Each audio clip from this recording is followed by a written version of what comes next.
to the Northeast Clean Freight Corridors webinar number 4. Today's discussion is on a roundtable discussion on priority locations and facility types for clean freight technologies. My name is Alicia Gildy, and I am the Northeast Regional Director for CalSTART, a national clean transportation organization. I'm also the chair of the Strategic Planning Committee for the Northeast Diesel Collaborative. I am joined with our strategic planning team and the work group that is responsible for carrying out this wonderful initiative, and we have quite the panel lineup and discussion in store for us today. So let's go ahead and get started, and I will share with you today's agenda. So what we hope to accomplish is, first I would like to show you how we're progressing against our roadmap. I definitely want to give a quick highlight to our upcoming Northeast Diesel Collaborative 2017 Partners Meeting, and then we'll get into our conversation with 6 wonderful discussion leaders, and I'm really looking forward to today's discussion and from hearing from you. So let's go ahead and look at our 2017 Clean Corridor Roadmap. As you can see, we're now at number 4. So we've made some good progress, everyone. We're now going to be talking about, where do we want to prioritize clean transportation technologies. Our last 2 webinars, we really dug deep into understanding alternative fuels such as hydrogen, natural gas, renewable natural gas, biodiesel. On our last call, we talked about idle reduction technologies, electric vehicles, and hybrid vehicle technologies. Today, we want to think about where are there important opportunities that we can apply those technologies, and we have definitely the experts that can help us figure that out. So our next webinar, what we're going to do, and like we did last year when we prepared for our Clean Corridor meeting in Troy, we're going to bring our Clean City coalitions together in the Northeast to really start preparing ourselves for our conversation on September 26th when we have our Clean Corridor Congress number 2. We really want to understand where are there opportunities for us to fill in the infrastructure gap as we think about promoting clean freight corridors and as we support the designation of alternative fuel corridors under the FAST Act. So our partners meeting, there's been a lot of good work that's been put into the planning of this meeting. We have some stellar topics and certainly top of the notch folks are going to be coming to this meeting from throughout the region and throughout the US. And so I'm really excited to share with you the program lineup in terms of topics that we're expecting, and then certainly the number of folks that we're already starting to RSVP for the event. We're almost at 80% of our goal, and we still have a month out, or almost a month out, before we have our meeting. So I'm really excited about that. The topic of our meeting is growing the market for clean transportation technologies, improving communities, and advancing the economy. And you'll see as we look at an overview of the topics that really we're trying to see how we can, as a region, as a partnership, advance these goals. The meeting will take place on September 25th and 26th of 2017. Just so you know, we've set up the structure so it's kind of a half day on Monday, half day on Tuesday. We start at 11 o'clock on Monday to allow folks to travel in from throughout the region, and then we close at 12:30 on Tuesday. But we have certainly a rich, full program, so you don't want to miss it. It will be held at the New Jersey Institute of Technology at the atrium at the Campus Center in Newark, New Jersey. And you'll see here, and what we'll do is at the very end of today's webinar, we'll remind folks to go to our website so that you can register and get prepared for this meeting. It's going to be a great one. All right, just to share with you our topics, we have 4 panel discussions as a part of the program agenda, and we really have, just so you know, about 5 to 6 speakers on each panel, but we've set up each panel for 90 minutes to allow for a really good engaging discussion. We've also set it up so that we're engaging the audience perspective in the conversation as well. The first conversation, or the first topic I should say, which is a conversation with manufacturers and suppliers, driving innovation, the economy, and jobs of clean transportation technologies. This is really an opportunity for us to further highlight the need for these technologies. Not only are we seeing efficiency and environmental benefits, but we're seeing that it's helping us to drive the economy. So definitely don't want to miss out on that. We're going to have representation of all alternative fuels and technology types on this panel. So it's going to be a big one, but it's going to be a great conversation. The second one, I think everyone's super excited about this. We have 4 states from the Northeast that will be participating on a panel looking at the big money means big potential as states prepare for VW settlement Appendix B funds. Now that's going to be a good conversation. We're going to start learning from states on how they started engaging public feedback, what are the type of projects that they see have high potential, and what does it mean in terms of potential next steps as we wait for the trustee to be confirmed. The third topic is partnership best practices. Industry and communities collaborate for clean air, and this is just a really great opportunity for us to learn why it's so important that we do work with partnerships of all different stakeholder diversity to ensure the successful outcome of clean air community projects. The fourth topic is what we've all been working really hard on, and that's our Clean Corridor Congress Part 2. As you may remember, 2 years ago, we launched the Clean Corridor Congress in Providence, Rhode Island at our Northeast Diesel Collaborative's 2015 partners meeting, and now we're bringing it back to now discuss filling in the infrastructure gap. You can see from our lineup of speakers for that panel, we have Diane Turchetta from Federal Highways. We have our friend Chuck Feinberg from New Jersey Clean Cities, Gerry Bogacz, who's one of our speakers today from NIMTEC, Ann Strauss-Wider from New Jersey Transportation Planning Authority, and David Filikov from the National Association of Truck Stop Operators. Our dear Abby Swain and Susan McSherry will be leading that conversation, so please don't miss out on that. Here's just an overview of the participating partners we have signed up already, and those are also represented on our agenda. So we have, state agencies in terms of environmental agencies, transportation agencies, various technology providers, clean city coalitions, port authorities, energy agencies. We have a really great diverse group that's already RSVP'd to this meeting. So definitely come in and take part of the conversation and meet some new friends. All right, so this is just a very important reminder. If you are interested, we have set up a room block, $140 per night for Sunday, if you're coming in on Sunday night and Monday night. So our deadline has been pushed out. They gave us a little more time to September 6th. So please make sure that you make those reservations as soon as you can. Thanks so much. All right, so let's get to our lineup for today. We have 6 great presenters, and some of them are revisiting us who've been on past webinars, but they're just so rich of experience and perspective, and we just need them to be a part of today's conversation as we really closely take a look at today's topic. So first, let me just do a rundown, and then what we're going to do is we're going to have each of our discussion leaders introduce themselves.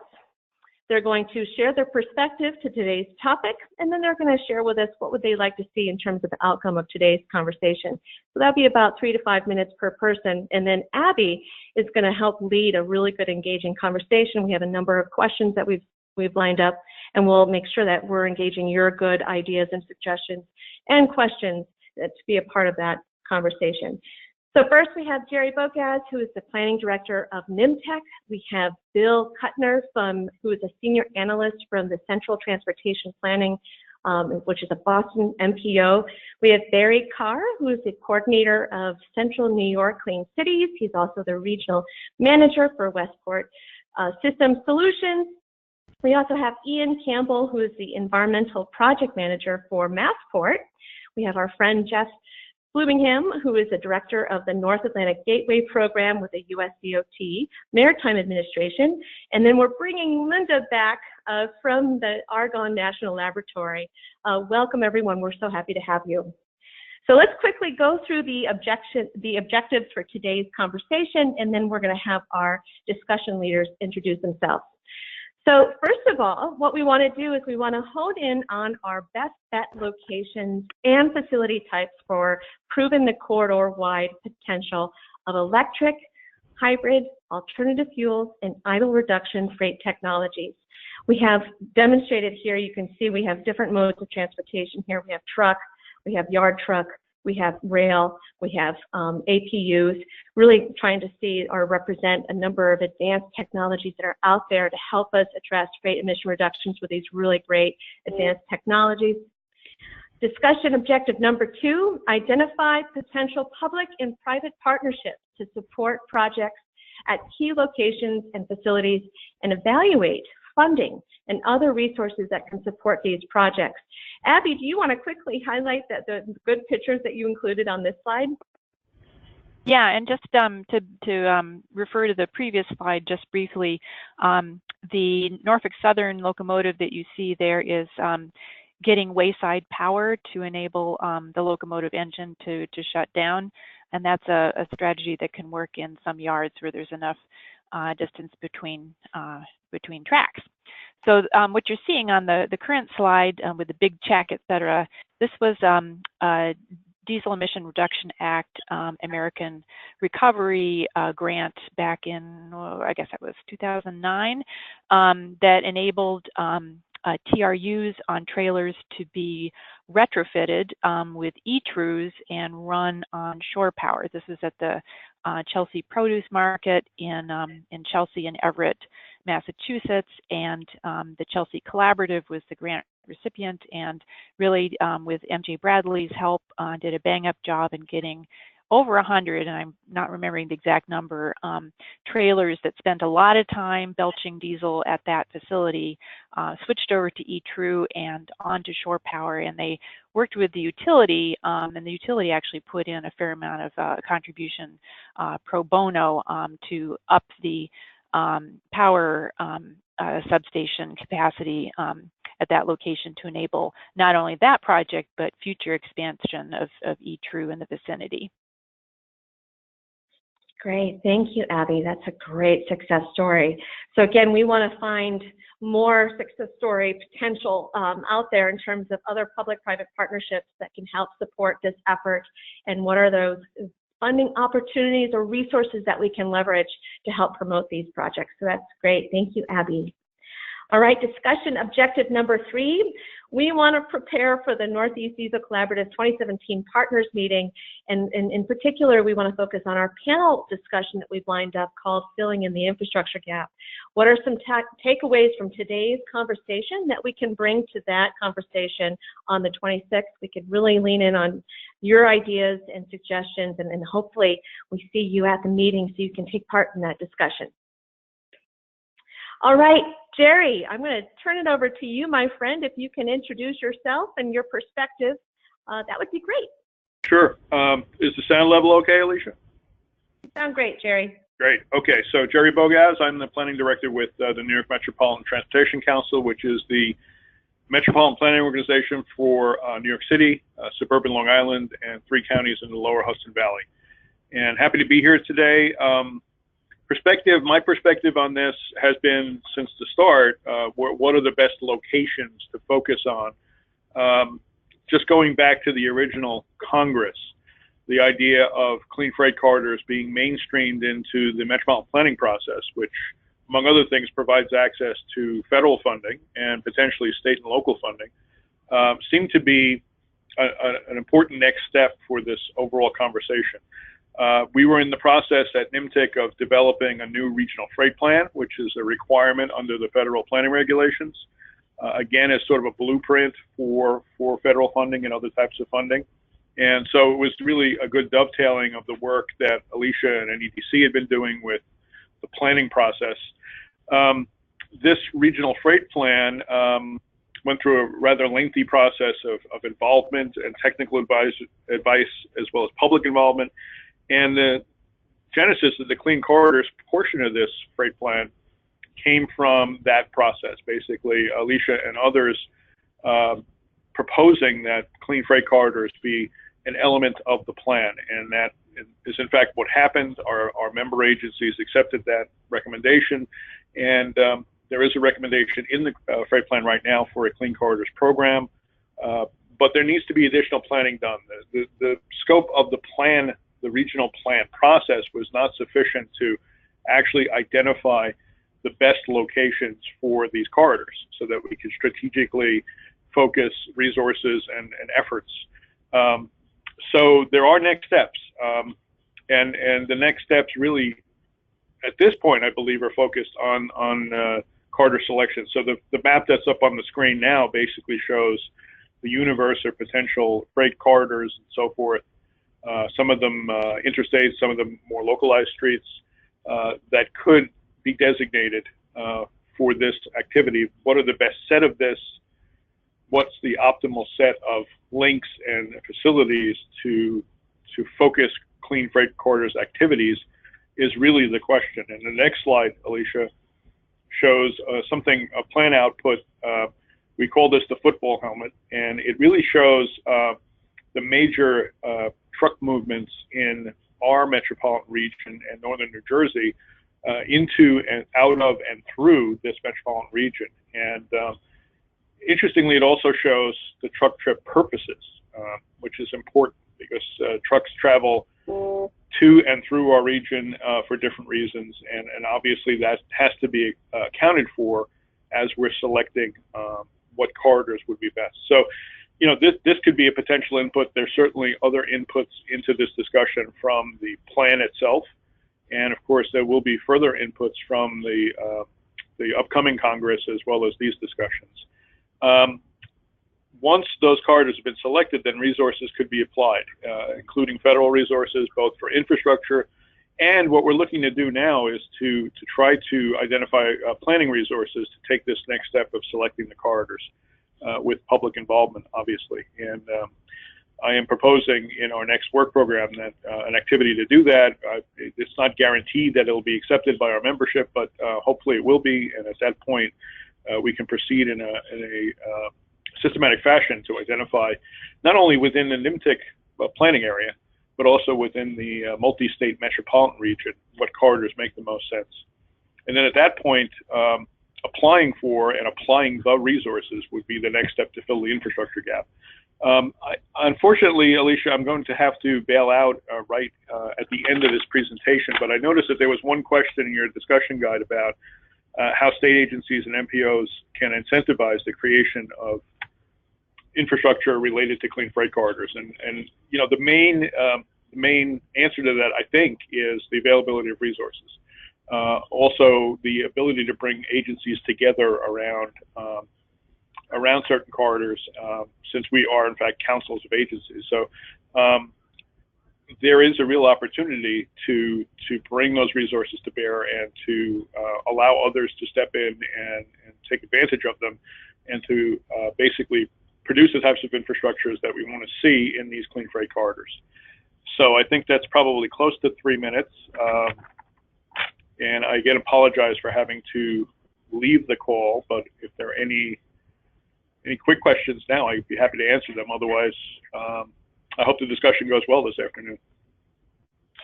Thank you, Gerry. And you know what, for all the great work that you've done to help us with the Clean Freight Corridor Initiative with your regional freight plan. We'll let you go this time.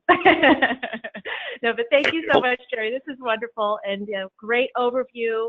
We're really excited. I'm really looking forward to seeing this move forward and looking to support you in any way. But thank you so much for calling in and making time for us today. And we'll be talking to you soon and seeing you at the partners meeting on the 26th. Yep. See you in Newark. All right. See you then. Bye. Bye. All right. Next is Bill Kuttner, who is a senior analyst with the Central Transportation Planning Organization, which is the Boston MPO.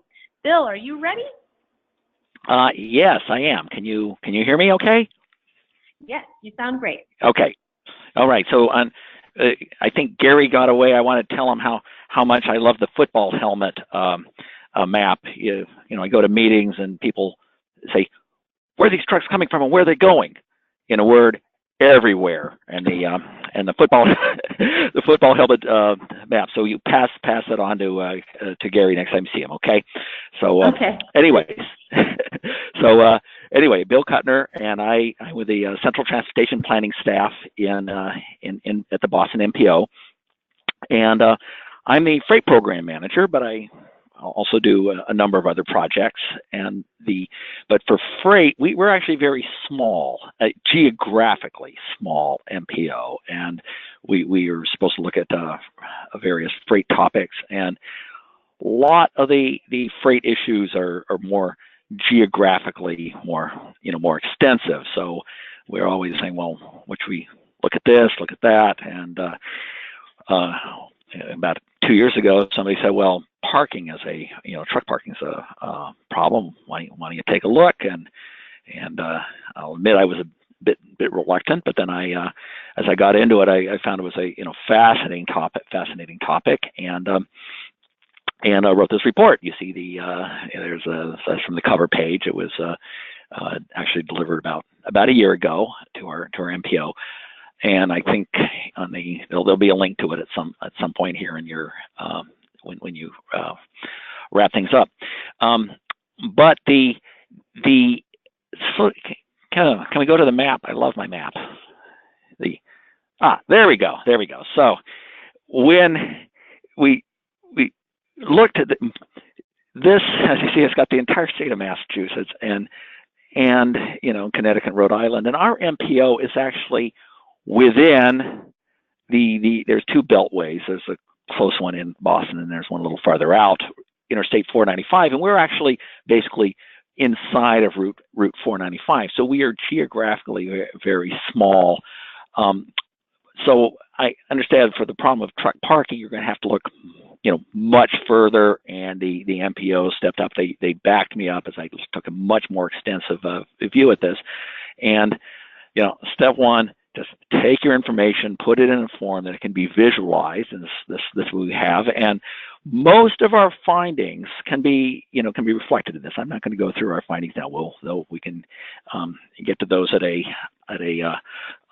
later point. But what I am here for is I want to hear other people sort of get the bigger picture of the whole region. We have a little MPO. We had to step out, look a little further. I'm on the phone with people who are even further out. So I want to get the big picture. And the second thing, I will say one thing about this right now is we would hear a lot of anecdotes about how hard it was to park in a truck, so like Jason's Law, how do truck drivers safely park and get their rest, their hours of service. So we were hearing these horror stories about how hard it is to park and people parking in the grass in Chelmsford. You see Chelmsford up there. And so when we took everything, laid out all the information and say, yeah, they're right. That's the reason we're hearing these anecdotes, is because there's a huge gap at that point that Interstate 290 and 495 are the corridor that connect the lower New England and the middle Atlantic with upper New England and the Canadian Maritime provinces. They all have to go on that corridor. They can't distribute over other routes. And you just look at the map, says at a glance, there's a huge gap there. And then all our analysis sort of in the report, sort of rotated around that. Now, the reason I am on the phone with a clean corridors exercise is that you go to a town, say, oh yeah, we think there ought to be a new truck stop here, or Flying J agrees, they'll pay for it, or something like that. You're not going to have flowers thrown in your path when you suggest maybe a quote new truck stop in the area. So I've always envisioned that a new truck stop, or I like to talk about the truck stop of the future, is going to have every environmental or green or sustainable bell and whistle that there is. So in my report, I had to sort of list those things out and say, if we envision a new stop, it must incorporate all these things. So I approach this as a question of hours of service. How do truck drivers rest? How do they stage their trips for their deliveries or for their long haul, whatever like that? And say, oh, and by the way, if you add a truck stop, be prepared to step up with all the new, environmentally sustainable and features. So that's why I'm participating today. Bill, we're lucky to have you. Thank you so much for that overview. And gosh, we have a lot more to discuss here. So this is great. Thank you so much for sharing with us all the good work you've been up to. Just to let folks know, we have included the link of the report that Bill had referenced in the chat box. And so please look to the chat box for that link of the report. We will also include it in the final presentation of today's webinar once we've included all the notes that we will be making available on the website. So we'll make sure that your report's out there, Bill. Thank you so much for participating today. Mm-hmm. All right, Barry, you're next, my friend. Thank you so much for joining us. All right, thank you so much. Can you hear me okay? You sound great. All right, thank you. Can you advance that slide? Perfect. I'm Barry Carr. I am the regional manager for Westport Fuel Systems, which is a company that develops and manufactures natural gas and propane operating systems through Ford Motor Company's QVM program. So I have a vested interest in this. I also volunteer as one of the 92 U.S. DOE Clean Cities coordinators nationwide, and I'm one of 6 in New York State. I've been, as you can see, I've been doing this for a long time. I hope to do it for a while longer, and I hope for all of us that incentives continue to be enhanced.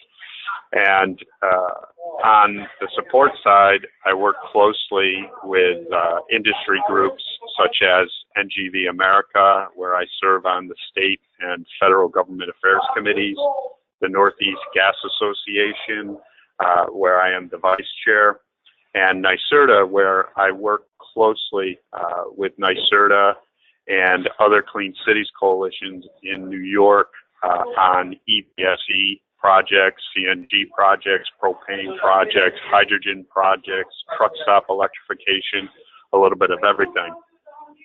I had the wonderful opportunity back in 2010 to 2012 to be part of a multi-region award in New York State with Recovery Act funding, and actually got to work with Alicia on this, on some of the proposals, where we have installed natural gas and electric vehicle support equipment, as well as a public access propane station.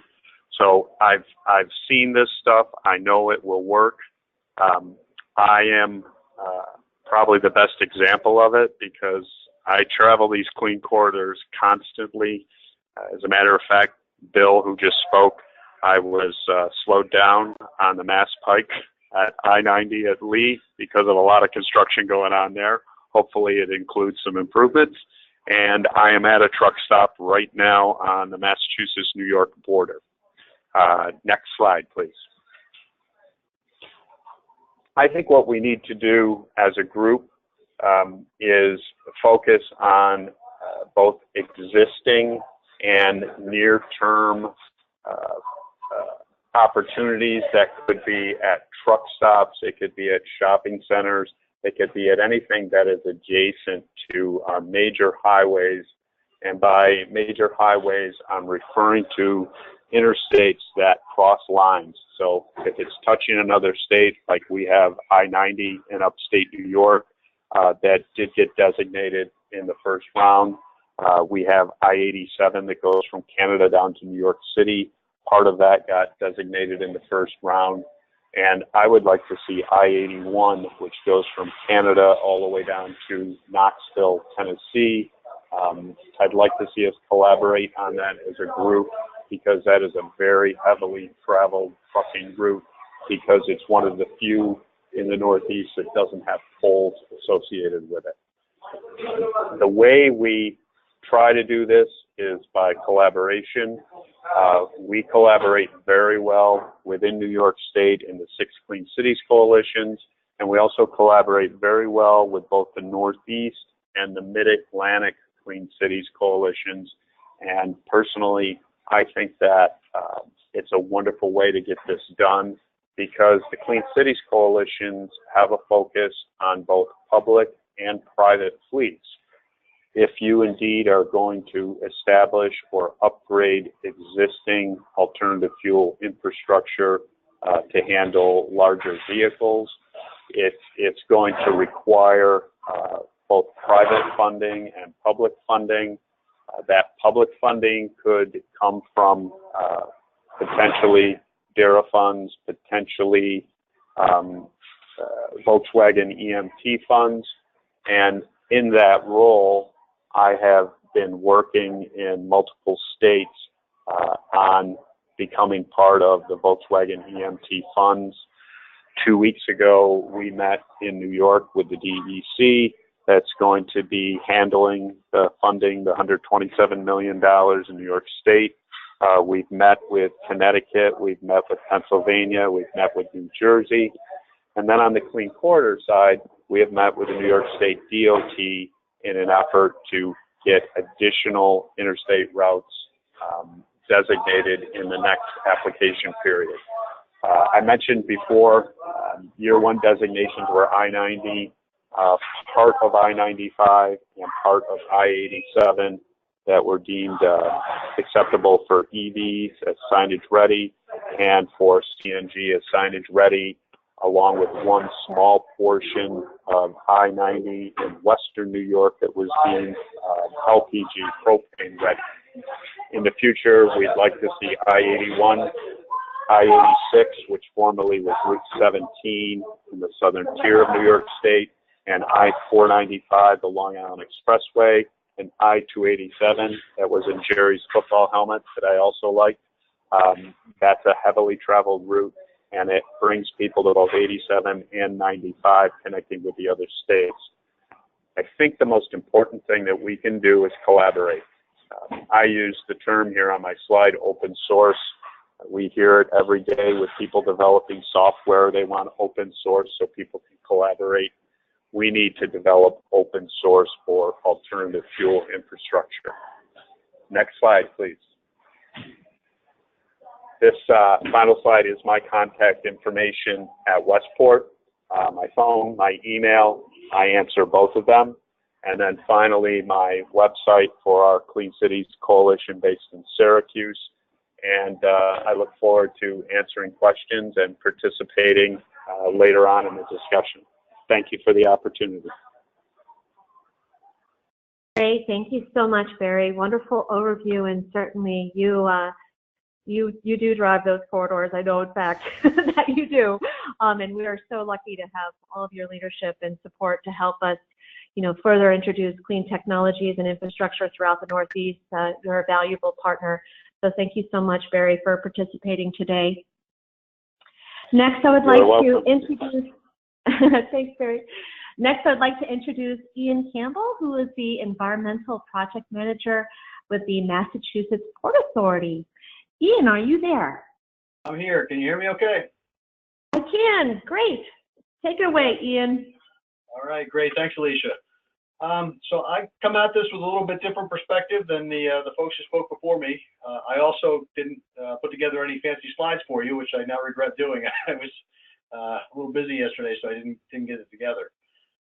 But anyway, so I work for Massachusetts Port Authority. I've been on a bunch of these calls, so a lot of you have probably heard my name if you haven't seen me. And we're a little different because we don't just deal with trucks and ports. I mean, we have a couple of airports as well, so we're looking at a bunch of different ideas. So as far as for locations and types of facilities, we're working on DERA grants right now. So we're doing cleaning up our diesel fleet, looking to electrify wherever possible.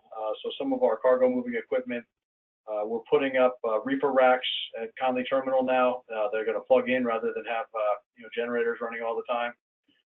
We are pulling truck traffic off of the main roads, so we have dedicated haul roads now that will get you from Conley Terminal out to the highway, all with the aim of increasing the air quality, I guess, in the Boston metro area, getting the truck traffic out of the port and out of the congested portions of the city and onto the highway as quickly as possible. So we're doing a lot of work with that. As far as alternative fuel stuff goes, we are heavily into CNG at Logan Airport. We have our buses operate on CNG. We have a public CNG station here, so a lot of the vendors and contractors also take advantage of the CNG that's available here at the airport to run their various hotel shuttles, and garbage trucks run on CNGs, and a bunch of other vehicles like that. Moving forward, we're going to concentrate on electronic ground service equipment here at the airport. Conley Terminal, we're talking a lot about alternative fuels. We have a kind of a chicken and egg problem as far as that goes. Is do you build the infrastructure knowing that none of the trucks run on it, and obviously none of the trucks run on it because there's no infrastructure. So that's kind of how it goes back and forth. So siting is going to be key in all that. And I've touched on this before. that, ideally you want to get the buy-in of one or more fleets of trucks that are going to do a conversion. So you've got the customers when you build the station to get it off the ground. A lot of the grant opportunities that we've seen for infrastructure, we rely a lot on DERA grant funding, which infrastructure isn't usually covered in. So some of the other opportunities that we've seen for infrastructure, they have a minimum monthly that they want you to have a throughput of in the station within the first couple of months of operation. And that's the sticking point for us, is that how do you guarantee that throughput? So, it's not that we're against it. We're certainly for it. We're just trying to figure out how to make it happen.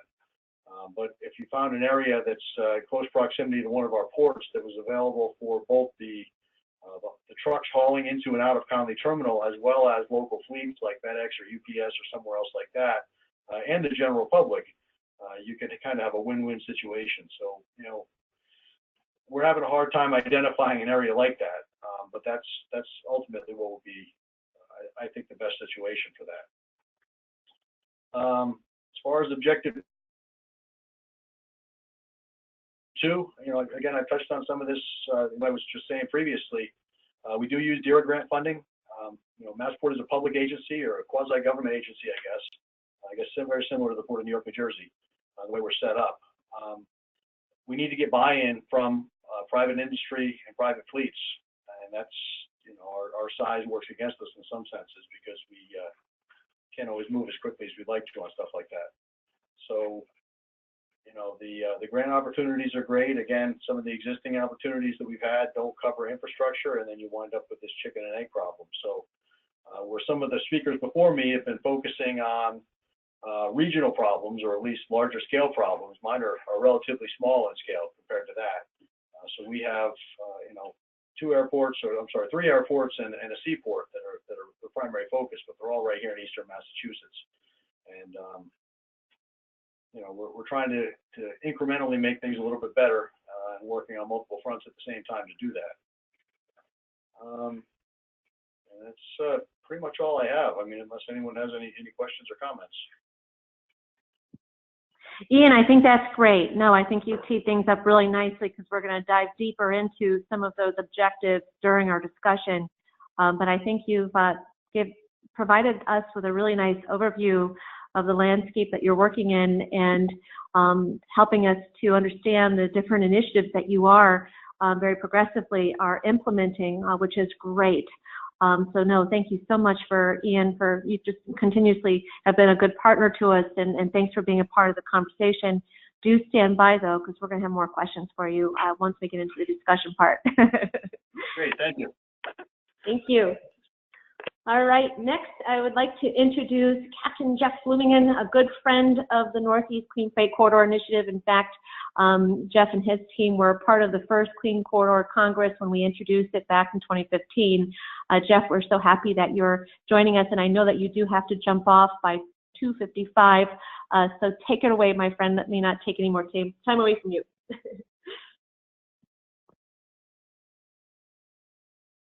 And you might be on mute. How's that sound? Can you hear me now? Yeah. Well, thank you very much, Alicia, and I wanted to thank everybody in the collaborative and with EPA for all the good work that they've done in the ports arena. I want to echo a couple of the comments that Ian just had. Ports are a great place to do this. The only challenge at port space is land space, and ports, whether they're an operating port or a landlord port, are always trying to maximize their revenue. So dedicating land space for rest areas or for charging places is difficult. In marine terminal operators level, it gets even more competitive, because terminal operators, their interest is moving containers across their terminal as quickly as possible, and while they have an interest in minimizing the environmental impacts that the yard hustlers have, they don't control the impacts that the drayage operators bring to the ports. So there's always that dichotomy there, and it's a push-pull type of environment. That said, Distribution centers I think are excellent locations for siting charging stations. The question then becomes is how do you pay for it? And I think the best method there is to look at some sort of tax credits. And that's the type of incentive program that I think could work in the private sector. In the public sector for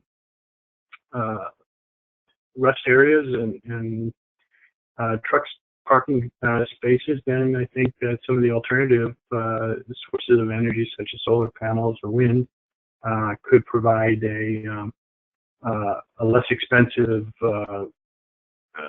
energy source for charging.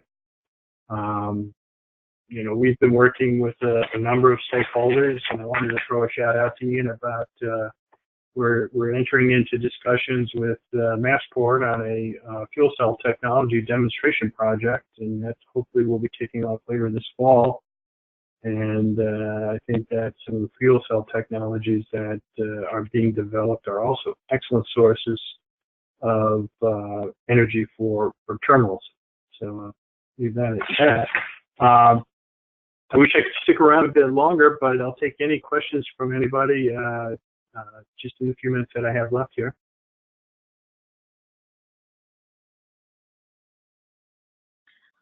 Great, thanks, Jeff. Abby, do you have one of your good questions that you've developed that you want to throw at Jeff while we can take a little bit more of his time? Well, Jeff, I was wondering if you could just expand briefly on how you see DCs as the best focus. Is it because they're near ports generally, but don't take up that space at the port and are, sort of natural attractors of the trucks that frequent ports? Just expound a little bit. Sure. Thanks, Abby. That's a softball. All the above. That's the short answer. They do track a large volume of trucks. Oftentimes, they provide overnight parking for trucks or allow trucks to park overnight. That's an excellent place for charging to take place. If we were able to provide incentives to private companies to offer that as a service, then I think it would gain much wider acceptance. And, there's always other elements that go along with it, security issues, revenue issues. But in general, most of the distribution centers have some capacity for parking overnight. And I think that that's a sector that could be explored more deeply. That makes sense. Do you have any detail on the sort of tax credit you're imagining, or is that sort of beyond your ability to be detailed? Well, it's a little bit beyond my scope, but in just conceptualizing, I think that, for example, if you could provide a tax credit for each kilowatt hour provided per truck or something along those lines, then you have the opportunity for a long payback period and that's what I think it's going to take is if you have a distribution center or you're going to build a distribution center and you have the opportunity to design it and to offer these types of services, then you most likely also have a long-term payback horizon on that investment. You may not be able to receive direct funding, but you may be able to if there were some sort of tax credit available, receive a tax credit for it so that it offsets the cost of the development as well as the maintenance, the long-term maintenance operation of it. That's my idea. I here at the DOT, we're always looking for better ways to pay for projects, and I think that direct public funding of some of these projects may be diminished in the future, just in the environment that we're operating in. But I think that there's an opportunity for stakeholders to voice support for this kind of incentive program. That's what we're here for. Great, thank you, Jeff. I think that was really helpful. Thanks for your perspectives and sharing some really good examples of where you see opportunities. I think we'll, dig deeper into those opportunities during today's discussion in terms of where we might see potential in the Northeast. But no, thank you so much for your participation today. We'll let you go because I know you have to run. But thanks for making time today. All right. Yep. All right, next I'd like to introduce Linda Gaines. She is a PhD and with the Center for Transportation Research at the U.S. Department of Energy Argonne National Laboratory. Linda, thank you for coming back with us today, and looking forward to your introduction. Thank you. First, I want to thank the Clean Cities program, which has been funding our work on idling reduction for quite a while. You can see on this picture, that's what a trucker is likely to see when he shuts down his truck and wants to go to sleep and might be idling to keep himself warm. I've been working on a whole set of problems having to do with how you can reduce petroleum use for transportation for a very long time. As you can see, the idling reduction is just one of many. Next slide. The kind of analysis I do really depends on what the project is, but basically the idea is to find out all of the facts, what's going into the process, or where are the trucks idling, why are they idling, what are you trying to accomplish by this, and then what are the best answers depending on what it is you're trying to do. And the last bullet just mentions that the answer I come up with isn't always what people wanted it to be. Anyway, next slide. So what I was discussing at the last webinar, and you can presumably, if you weren't there, go back and see all the slides, was idling reduction options in general. I was looking specifically at electrified parking spaces, and one of the main conclusions on looking at actual experience with EPS, or truck stop electrification, is that the best successes have been in the South, and I think the main reason for that is because the air conditioning on those systems is very good, and truck drivers have to be comfortable at night. But you can see that even in the South, the utilization hasn't been quite as high as one might hope that it would be. The big circles are 20% utilization, which I believe is enough to make operation of that sort of system economical. The blue circles are the just plug-in systems, which, as you can see, have gotten less utilization. The blue circles are on a smaller scale. And one interesting feature of that is that you can see that there's a series of blue circles across, I believe that's I-80. And there was a large stimulus project where stations were put across that corridor with the hope that trucks that were equipped to use them would use them, and this would be a good demonstration. And unfortunately, the results were somewhat disappointing. Next slide. Those were results from through 2014. I've got a little bit of more recent data from idle air locations in Tennessee. Hi, Yale, I see you're on. These data show that the best utilization has been at a terminal in Tennessee, and it's still not as high as one would hope it would be, but it's fairly clear that terminals are experiencing much better utilization than just public locations, and I'm not really sure how to improve the utilization. it's fairly clear, though, that if you've got a captive audience at one or both ends of your corridor run, you're much more likely to be getting people using the spaces. And since the main point of these installations is to be reducing emissions along the corridors, at least through the corridor program, you only get the emissions reductions if people are actually using the parking spaces. And so I think an important question to discuss is how to really get people to use these. And I know that's a very interesting and controversial topic that I'm hoping other people will address. And that's as far as I had for today. But I'm here for questions. Thank you, Linda. Thank you so much. I appreciate your overview and definitely hope we can help answer that very important question in today's conversation.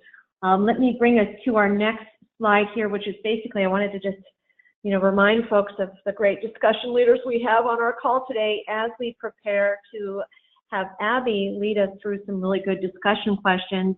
Abby, I do believe we might have some questions that might be coming in. Do you want to go ahead and have those out there for our panelists to respond to, and then we can get into our discussion questions? Sure, Alicia. I only see so far in our question box questions about how to get copies of the presentations.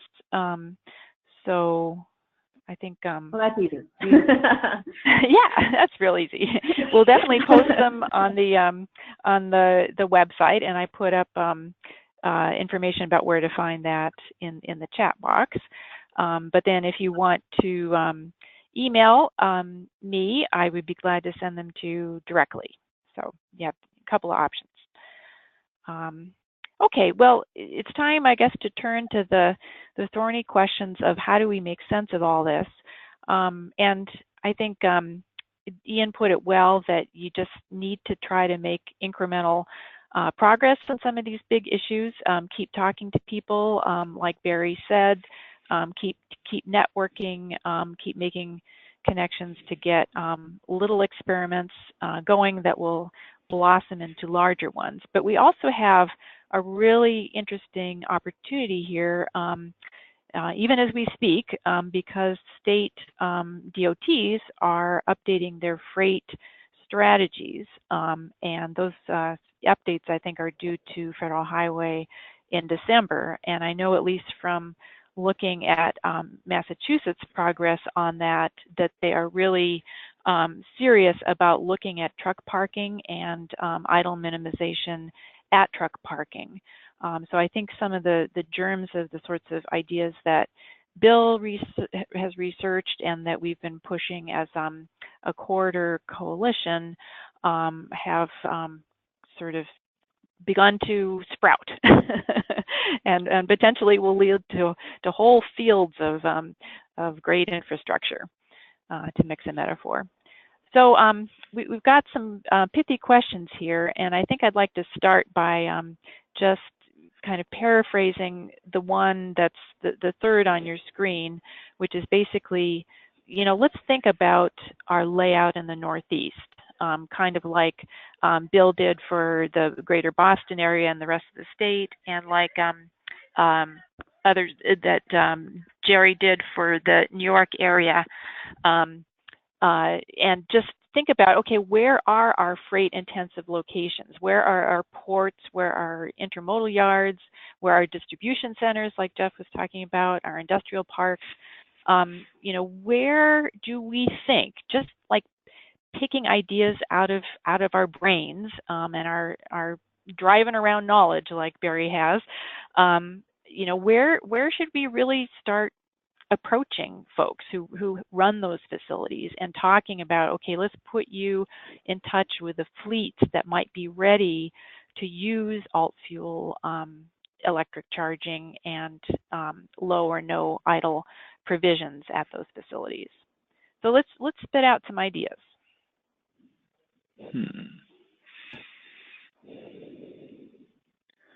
Bill, sounds like you have an idea or two.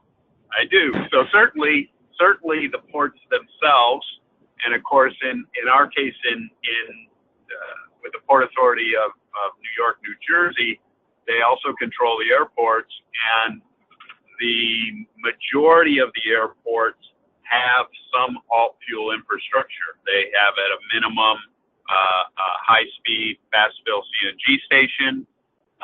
Some of them also have DC fast charge at them. And I think that's a natural place because the movement of both people and goods in and out of there constantly could give us a leg up. I also wanted to reiterate that I think a great way to match up these fleets to the infrastructure would be to utilize the Clean Cities programs that we have. We got a lot of Clean Cities coalitions in the Northeast U.S., especially in, we were all together last week, and I was actually sitting with Chuck, who I think is on this call. So we try to share as much information as possible. That's very intelligent. Bill, I hear you breathing. Okay. Yes. So you say freight intensive locations, and yes, when you have one spot which is a combination, either operations or distribution or transshipment or something, then when you have something new, shore power, alternative fueling, whatever, you sort of begin with a potential to build some patronage, and then you can get programs to maybe support those and get, it's chicken versus egg, but you can start to get it going. The over the road problem, of which I was dealing with, just they got to park somewhere for their rest time, but then over the road is also a problem with getting truck stop electrification. Then you're almost by definition away from things. It's like you say, freight intensive.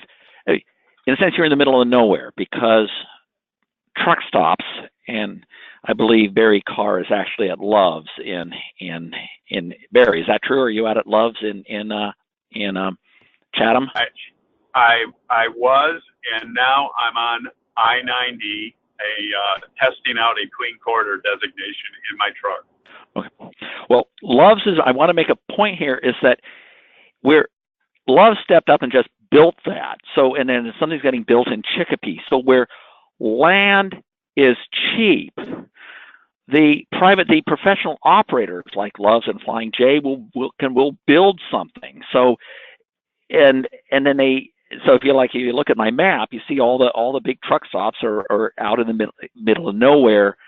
The problem, which I get into in my discussion, is when you're getting through that corridor trying to get up to Upper New England, then you go through places on 495 where land is more expensive, and then there become a bunch of, it does not necessarily fit into the existing business plan of these truck stop operators. But there may be opportunities, which I go into in my report, of working out some sort of partnership so that an operator could move into that. But land, I mean, the operator, he sells a tank of diesel fuel, and he may let the guy sit there for 10 hours so the guy can, sleep and be alert the next day. And then, and then of course, hopefully you get some sort of green technology. But I was in my report, I was very careful.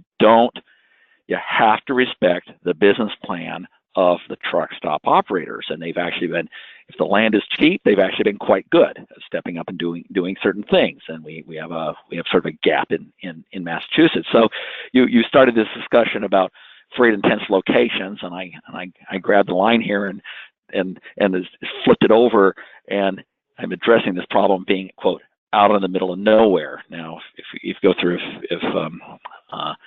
and you for some of these things, you need a lot of land, and then the chicken and egg problem becomes even worse. I'm suggesting if the state, helps find a site on 495, maybe they can make requirements for green technology that work within the business plan of the truck stop operator. But we have to respect that business plan, and which is part of the reason why I keep reading how the over the road problem is considered is very challenging. So anyway, that's my comment. Hey, Bill, this is Barry Carr again. How about the states either incentivizing, like you mentioned, maybe there's some available property, or mandating that they include alternative fuels after a certain period of time in operation? I put that was one of my checklists of things that they might do, but then I'm an MPO. I could just I was sort of brainstorming about this project and these problems. I just listed things out, and that's one of the things I listed. But ultimately one of the an operating authority, like a state DOT, might be able to move on something like that. If they don't, then you'll get things like Love's. They'll just buy some land and build something, and good for them. But it may not be, at some of these critical points that are crying out for some capacity. That may take some. Yes, there are things that can be done, and I put them in a little list. The other thing is, you can't have on interstates. You cannot have commercial activity at rest stops. This goes back to the U.S. Congress, and then this is a whole other topic. And there could be possibly, maybe Congress might relent if there was some sort of a safety issue and public-private thing where you're not putting the local operators out of business or something. But I discussed a number of ideas to get this, but the problem I was looking at was out in the middle of nowhere. This is the over the road problem. I mean, especially as it's here in New England. But the freight intensive locations, they're out there. They're in better shape to take care of their frequent visitors. We seem to come back over and over to ports in addition to other kinds of freight facilities. Ian, I had a question about your converting reefer racks to drawing shore power whenever possible. Do you see any connection between providing for that and enabling electric trucks to operate in drayage capacity? Yeah, I mean, we're starting with the reefer racks for sure, and I mean that's going to solve a good-sized problem that we have. But as far as electric dray trucks, I mean, it's we haven't been approached with anyone looking to run an electric fleet through our yard, which is part of the problem. We're looking at converting some of our yard equipment. Again, if we position the charging stations at a proper location where both yard equipment and dray trucks could potentially use it, I think we've doubled our potential audience. So, I mean, that is one of the things we're looking at. I mean, that goes down the same line of logic as shore power for the ships, which we've also looked into. But, then you run into infrastructure problems like grid capacity and things like that. That sounds good. Alicia, you were trying to get a word in. Oh, I was just going to say, no, you had a really good question. I was just going to say, for folks that would like to interact and maybe speak up during this discussion period, go ahead. If you look at your administrative toolbox that should be on the right side of your screen, there is a little marker, a little hand. If you want to check that, I'll continuously look for anyone who might want to make a comment verbally. Other than that, go ahead and enter your question into the question box.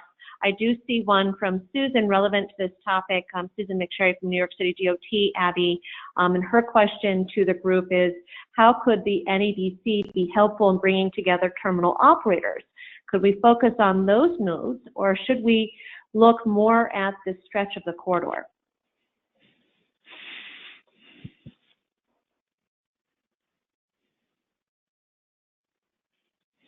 I think that sounds like a good role.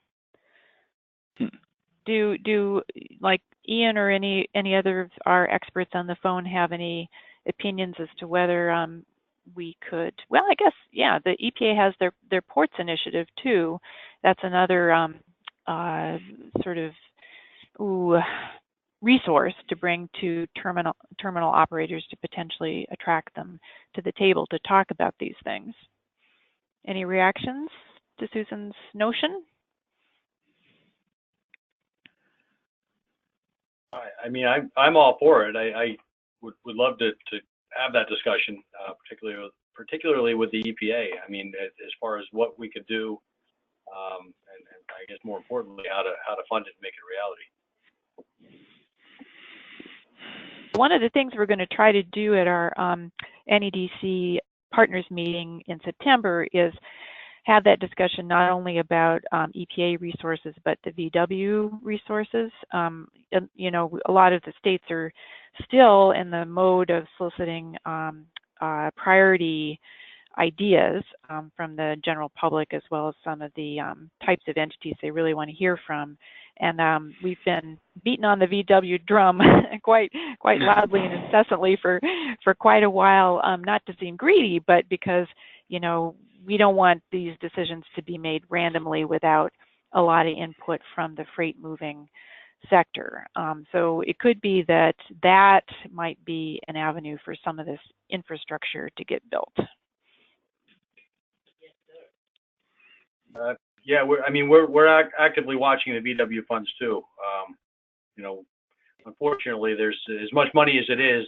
There's no shortage of ideas or ways to spend it. That's a lot of competing ideas on that.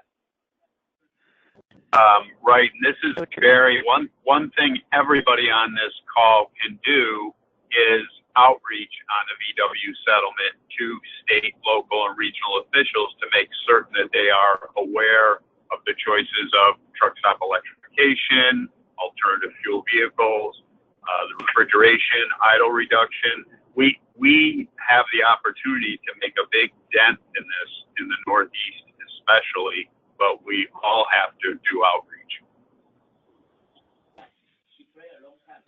Amen. Yeah.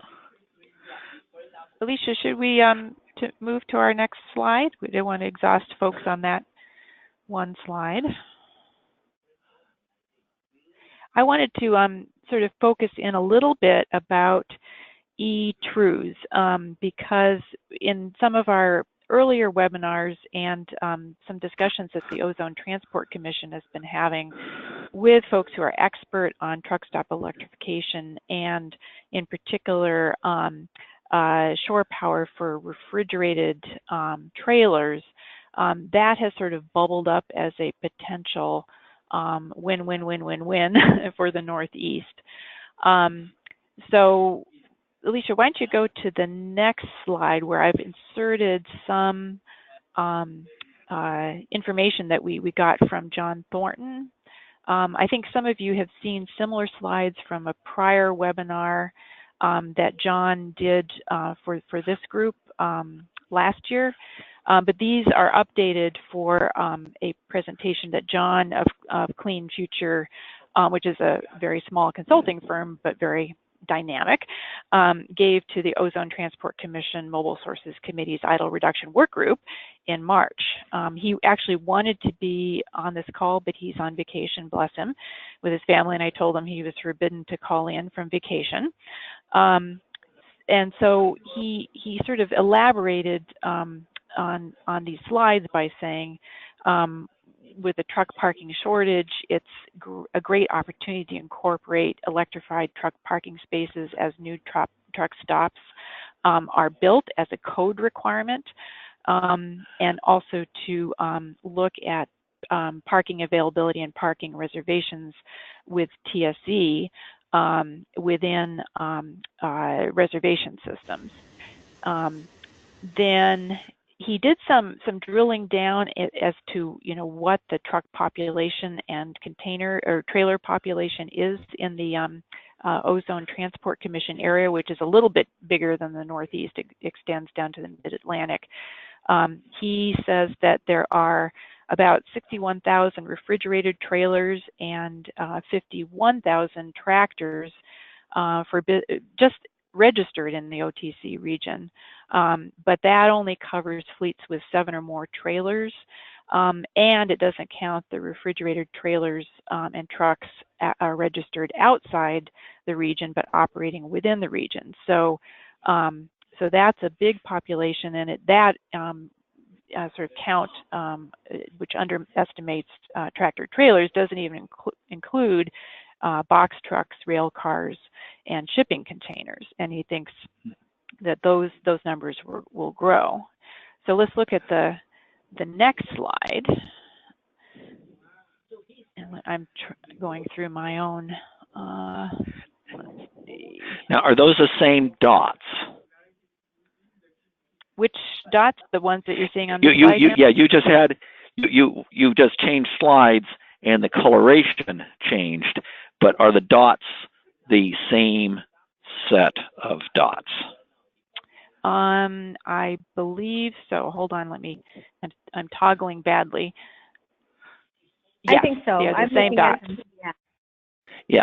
So those dots are the same dots with the non-attainment areas and the marginally non-attainment areas. Right. Yeah. So I mean, basically, we have a lot of truck stops in areas that are somewhat troubled in terms of air quality. So even where we do have the truck parking spaces, we should really do something about the idling. Yeah. Well, and if I may point out, these dots are for a truck stop. They don't indicate the size. And the drivers are driving, they're getting to the end of their limit of service, and they're looking for a big stop because, in a sense, quote, there's always room for one more. They're safer to go to a big one, and which is why on my map I was focused on large ones. But I'm sort of I see the sort of the where I want to build, my quote truck stop of the future. A nice big gap there on that in Massachusetts, a hole waiting for a new dot there. So yes, this is very helpful. This is yeah, I thought he generated some really good material to work with, and I'm sure he would be glad to assist this effort further. So on this slide that Alicia just put up, now we see an even smaller number of dots where we have truck stop electrification with capacity to power the reefer containers in the area. And John is currently working with a fleet at Hunts Point to upgrade their TRUs to hybrid so they can plug in when they're there to the infrastructure that is provided. And then he's working with a food company in California and under the auspices of the Carr Advanced True Technology Demonstration. And that company, is working in California to build electric infrastructure, but then it also has about 23 facilities up and down the East Coast, including the Northeast and Mid-Atlantic, where it would like to build in shore power to, connect the e-Trus to when docked. The rub is that, if you're going to have a facility equipped like that, you really need to equip all the docks so that there's no sort of weird little shuffle that has to happen with who gets to dock at which port. And then that's a lot of facilities. So that's just an example of a company that could use a little boost from folks like us to pull it off. Abby, don't we have to advance another slide or two? Okay, this is the ones with these are the these are the green parking, and then now go to the next one. There we go.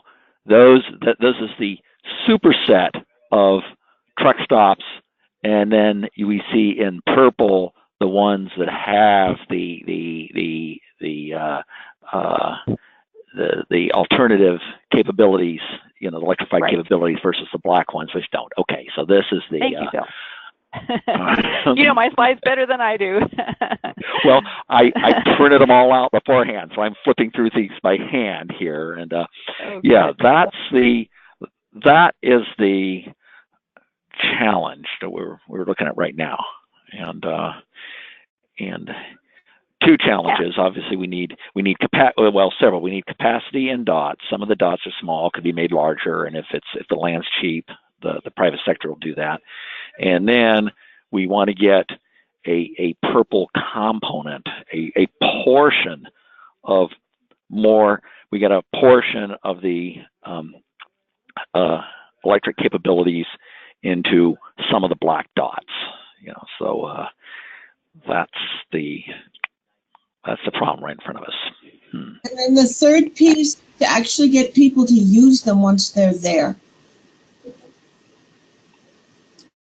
Exactly. Oh, yes. And when they're there, they have to be utilized. And then if they're utilized, and then if there's a revenue stream of sorts supporting the utilization, then more might get made. I mean,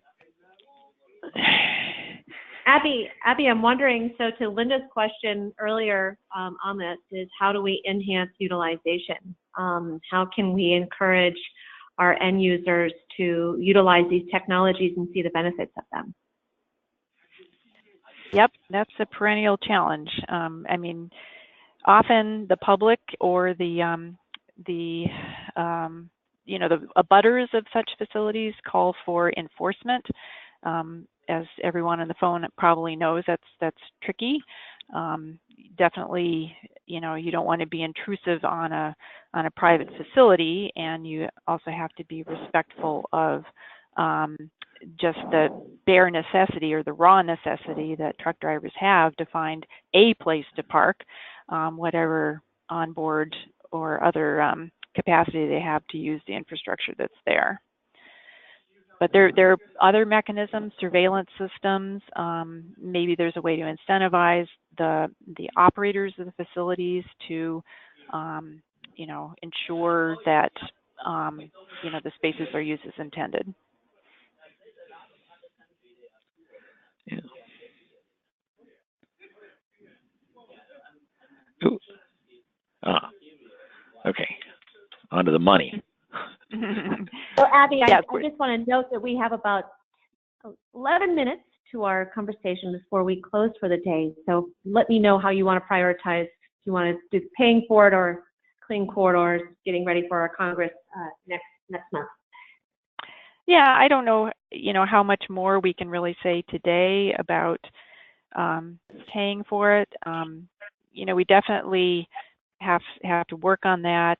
We have to inventory realistically the current status of our various reliable public funding sources, and then sort of work with the MPOs and the state agencies to leverage any public funds that are indeed appropriate.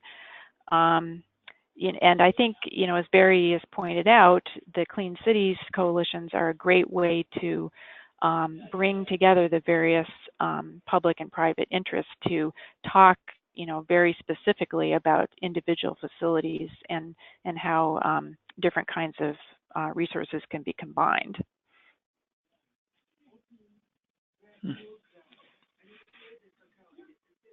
Anybody else have notions stimulated by these questions?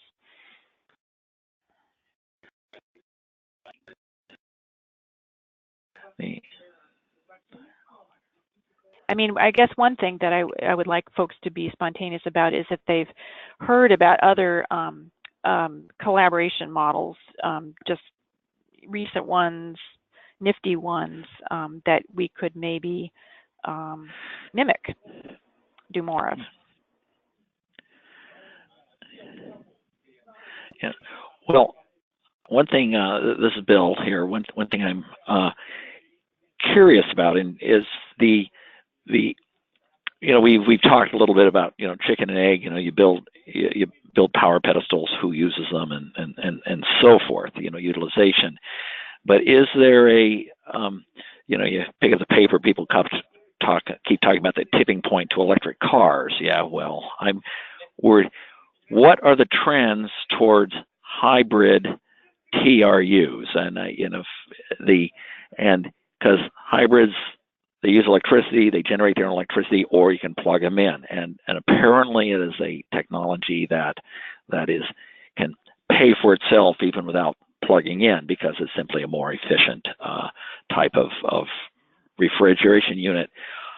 I am curious about how the trends of adopting hybrid TRUs are coming, because that's, that in a sense I pose, this was not the topic of the forum, but the trends, that kind of trend, directly addresses some of the issues that people have brought up here. How do we get these things? How do we get these facilities, either at ports or at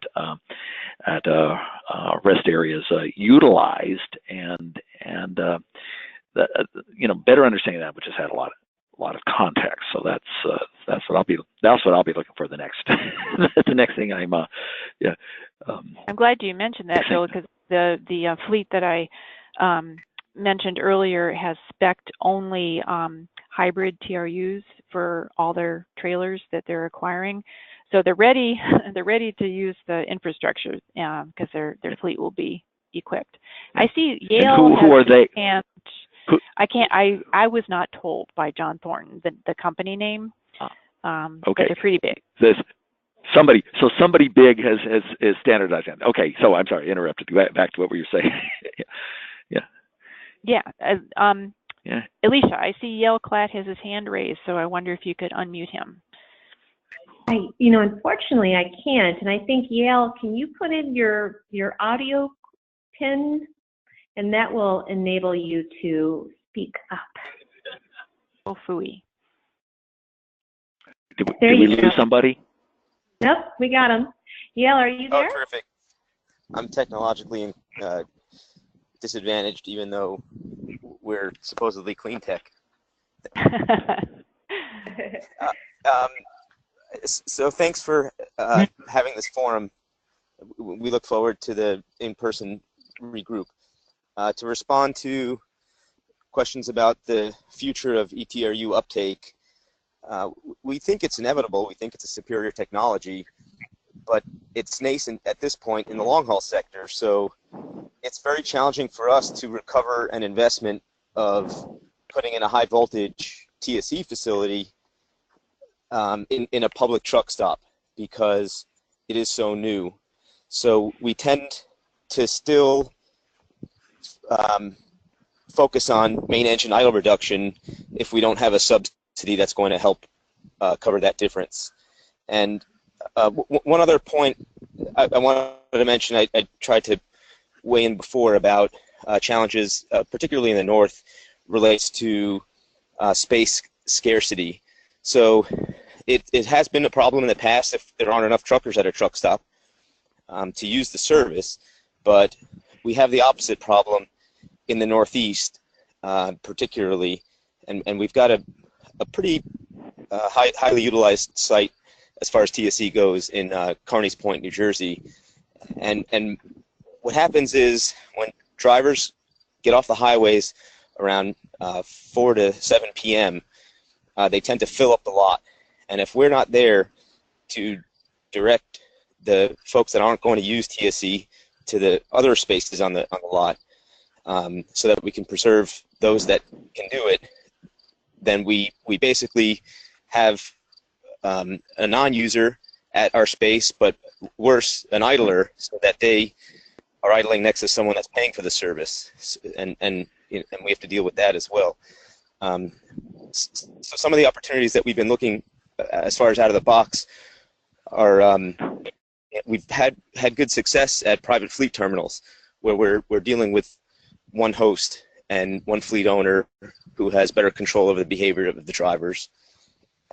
We've also looked at public partnerships on public lands, but one of the gentlemen earlier explained a lot of the challenges in that regard.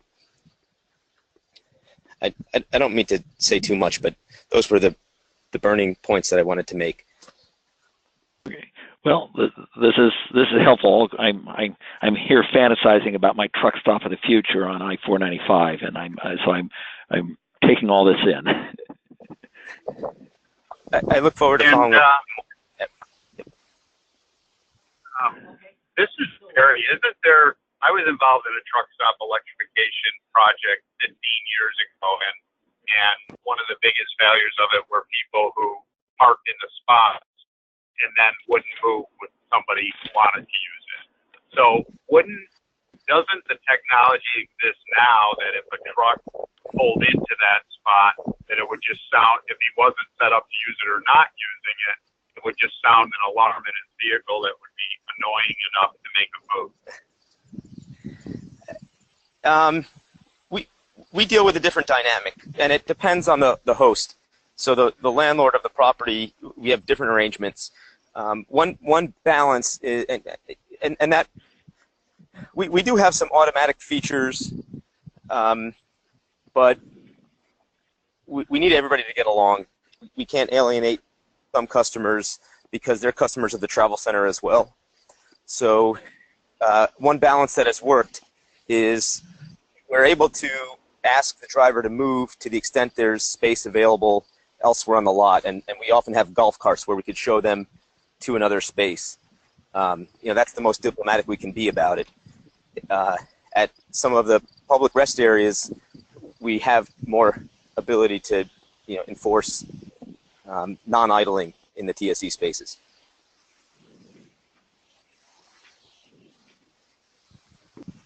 Abby, I do see that there's a question coming in from Matthew Getz. And Matthew, I unmuted you in case you wanted to ask your question verbally.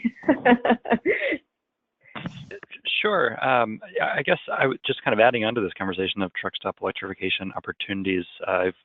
We've mostly, working with the Transportation and Climate Initiative states, have been looking at passenger vehicle electrification and DC fast charging, and obviously there's some challenging issues there with a business case for DC fast charging. So I'm wondering whether there's any co-location of DC fast charging for passenger vehicles and truck stop electrification. I'm wondering whether there might be cost efficiencies from the grid upgrades that might be required, or demand charge by increasing the utilization. Maybe that, I don't know whether there's anything there or not from some of the folks who have experience working on this. There are cost efficiencies, and we do that at one location. When EcoTality was in business, they co-located at that one New Jersey location I was talking about in Kearney's Point, and it's a important hub along the route from New York to DC and Philly. So in addition to the cost savings that you had mentioned, they're at particularly desirable locations in between population corridors where range anxiety is best addressed.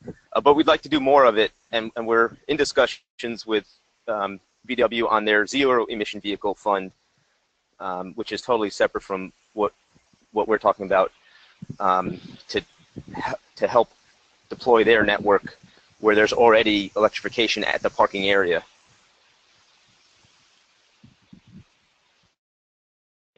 Thanks, that's really interesting. Yeah, that's a great response. I think unfortunately we're out of time. Is that so, Alicia? We're right on the nose.